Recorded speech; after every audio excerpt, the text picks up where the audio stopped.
And, there's the thing about Bob Lazar's story. Bob Lazar lost his job because his wife was cheating on him. Because his wife thought that, he couldn't tell her what he was doing. So when he was flying off to S4, he would say, I got to go to work. And she's like, at 11 o'clock at night on a Friday, get the fuck out of here. So she starts fucking this other guy. And they were listening to his phone calls. So they had his phone tapped. Yeah. And because his wife was having an affair, he was deemed to be at a risk of being emotionally unstable. So they released him. And so then he's like, this is bullshit. And he starts telling people, hey, man, we're working on UFOs. They have a crashed UFO.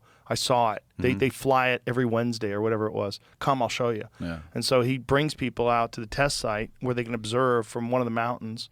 And then he gets arrested. And then he goes public so that he doesn't get killed. This is his justification of it all.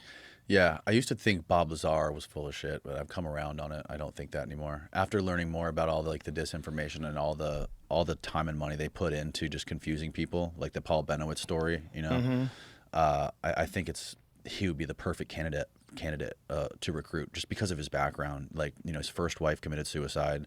He ran a brothel. He was a nut. He was a nutcase, dude. And he's also a perfect person. He's perfect. They could deny him so easily. Like, look at this dude's background. You think we would hire this dude? And also a legitimate genius. Right. I mean, the guy put a rocket engine on a Honda in like 1985. Yeah. He was a nut. He converted his Corvette to a hydrogen engine. Yeah. In I think it was the 90s he did that. He had a hydrogen-powered Corvette that he engineered himself. See if you can find Bob Lazar's hydrogen-powered Corvette. He was a nut. Yeah. But he doesn't seem like a liar.